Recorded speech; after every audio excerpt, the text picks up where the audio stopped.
Hello, clients and friends. This is Craig Llewellyn from U.S. Investors International. It's my pleasure to present our first quarter economic review.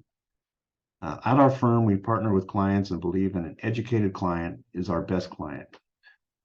While we always try to do our best to help you when it comes to your finances, we believe that knowledge is power. One of our missions is to share with clients any knowledge that can be better, help them make an informed decision. The first quarter of 2023 had investors sitting on the edge of their seats as the equity markets took them for a bumpy ride. The first 3 months of 2023 were a classic example that volatility can be very prevalent in equity markets. Despite a banking crisis, an initial uptick in inflation rates, additional increases in interest rates, and an economic uncertainty, U.S. equities would still manage to end the quarter on a high note. The Dow Jones Industrial Average ended the quarter up 0.4%. After rising 3.2% in the last week of the quarter, its largest one-week gain since the week ending November 11, 2022. The S&P rose 7.0 during the first quarter, which is the best 3-month performance since the fourth quarter of 2021. Looking back on portfolios so far, September 30th so far has been the worst of this. We've either recovered close to half or almost recovered fully since then. Note that is 6 months after the fact, not 5 or 10 years, as people start fearing when these things happen. So the current volatility of the markets is clearly something investors need to be aware of. We see the next few months being the same. In fact, for 2022, it was a year in which the equity market saw many movements of 1% or better, either up or down. And 2023 has already started with a high number of high volatile days, and we see that continuing. While this level of movement can be a great attraction to media outlets, it can be unnerving and distracting to long-term investors. I've been saying this a lot in the meetings. It's the media is very powerful. Try to stay away from it. They'll clear the mind. And despite the first quarter strong performance, inflation rates remain at levels still well above the Fed's 2% target rate. But the U.S. annual inflation rate was 6% for the 12 months ending February 2023, following a rise to 6.4% in the previous period. And according to U.S. Labor Department data published March 14, 2023, most economists are hopeful that future figures will show the inflation slow down even more, which it has. As of this morning, inflation is now down to 4.98%. As anticipated, the Fed's raised rates this first quarter. The good news is the rate at which they increased the range was not as steep as last year's rate hikes, which inflation peaked in the summer. On February 1st, we saw a quarter of a point increase, bringing the interest rate to 4.5 to 4.75%. Then again, in March, the rate was increased by another quarter of a point to a range of 4.75 to 5%. The March increase represented the 9th rate hike since March 2022. Although the inflation rate is starting to show signs of improvement, the Federal Reserve has stressed that we should not declare victory on inflation too soon.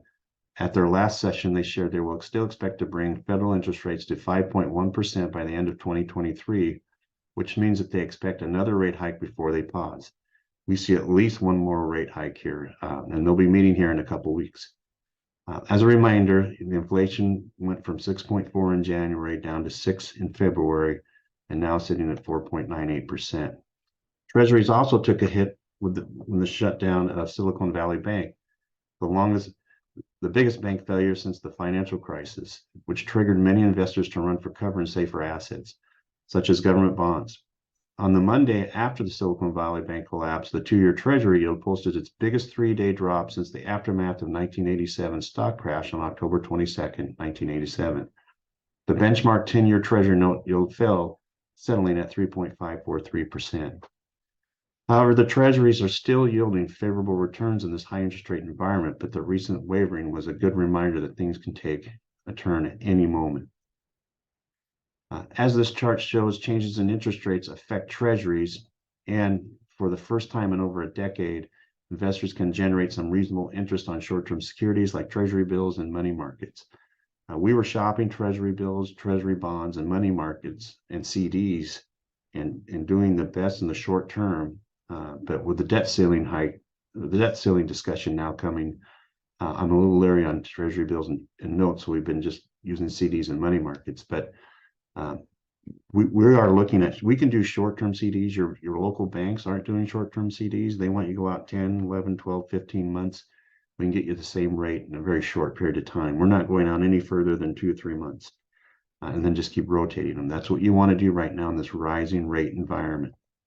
And they're close to 5%, the yields on these right now. Volatility has been very prevalent in what is typically a less volatile sector for investors. Bonds are typically a good option for conservative, diversified, and well-balanced portfolios, as they are usually more stable than stocks. I've talked to many of you. We'll continue to be talking to you in our meetings coming up here. The bonds are very much more attractive now than they have been for a long time. If you think a recession is coming, now's the time we want to be moving more over to the bond market.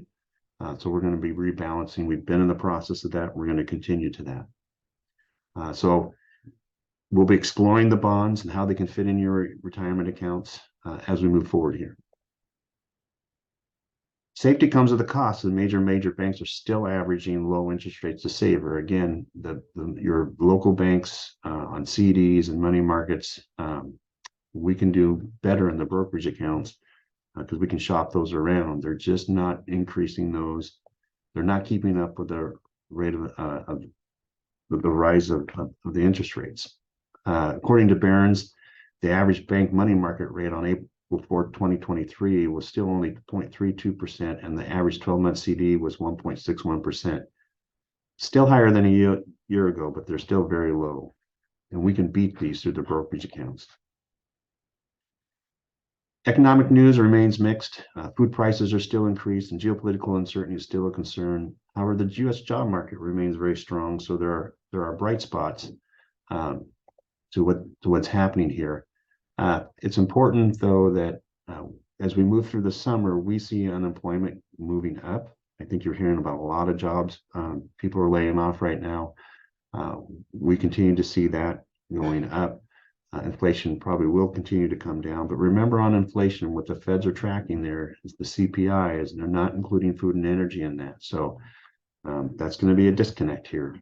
But that if we think we're headed for a recession, right? Recessions happen in a period of deflation, not inflation. So we would fully expect to see the CPI continue marching downward here as we move forward. We stand by our belief that investing in equities is a long-term commitment. Investors can expect to continue to face a challenging market environment and a need to look at long-term stability and quality. Practicing patience and proceeding with caution are your key to financial savviness. Multiple factors remain key players in the direction of equity markets, most particularly the continuation of rising interest rates and speculation of it, how long and how deep a recession the U.S. and global economy could see in 2023 and beyond. As your financial professional, we are committed to keeping you appraised of any changes in activity that could directly affect you and your unique situation, not only through these virtual workshops, through our newsletters, but also a lot of our events that we're doing. I want to see everybody at our either workshop or client appreciation event. We have a lot of things coming here between now and the end of the year. We've already done quite a few things, so it'll be good to see everybody. Seasoned investors understand that equities are long-term investments and that long-term investing is not linear and it requires patience and discipline. So as a recap of quarter one, here are some things to remember. It's likely we will possibly see at least one more interest rate hike. The cost of borrowing is still elevated. Don't forget to continue to pay down any debt that you may have and try not to incur any more during the higher interest rate environment. It is always wise to live within your means and minimize any borrowing, but it is recommended now more than ever. Review all income producing investments, and as uncertainty remains, remember a well-balanced portfolio should be designed to have resilience in times of volatility. On troublesome days, sorry about that. On troublesome days, it can be helpful to avoid too much exposure to the media and the news. There we go. News reports and headlines are largely intended to incite fear and ruffle the feathers of even the calmest of investors. Media magnification can cause anxiety and even cause investors to make emotionally charged decisions, which typically are not the wisest. This is an ideal time to practice patience and to remain focused on your personal long-term goals. The current bear market looks like it could continue. Just remember that bear markets are part of the investing experience. How long this bear market will last is yet to be seen. Interest rates are still on the rise. Refocusing and revamping your budget now can provide direction and clarity on where your money is going, what is a necessary expense, and what is discretionary in this new year. Having a solid investment strategy is an integral part of a well-diversified holistic financial plan. We help clients create a well-crafted plan, customized for their unique situation and goals that take into consideration how each client will react to the ups and downs. We consider many variables, including your time horizon, tax implications, liquidity needs, risk tolerance, and overall personal objectives. Again, caution should still be the principal notion for investors. We feel that the best strategy is to stay the course and focus on long-term.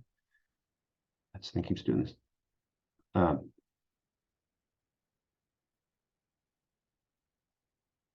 I'm getting ahead of myself here. We're looking at many variables, including your time horizon, tax implication, liquidity needs, risk tolerance, and overall personal objective, like we just mentioned. So again, caution should be still the principal notion. We feel the best strategy is stay the course and focus on the long-term strategies. This quarter, Berkshire Hathaway CEO Warren Buffett published his annual letter to shareholders. The letter has been heralded as gospel for decades among investors eager to pick the brain of one of the most successful investors of all time, who sits amongst the richest people in the world. His 2000 letter reinforces views that investing is long-term and that his secret sauce is time. He says there is a lesson for investors: the weeds wither away with significance as the flowers bloom. He quoted his business partner, fellow billionaire. Sorry about that. This thing keeps jumping ahead. Billionaire Charlie Munger, who said on a recent podcast that the world is full of foolish gamblers and they will not do as well as the patient investor. He specifically shared that we count on the American tailwind, and though it has been becalmed from time to time, and propelling force has always returned. I have been investing for 80 years, Buffett said, more than 1/3 of our country's lifetime, despite our citizens' penchant, almost enthusiasm for self-criticism and self-doubt. I have yet to see a time when it makes sense to make a long-term bet against America, and I doubt very much that any reader of this letter will have a different experience in the future. When it comes to investing, discipline and patience can be very rewarding.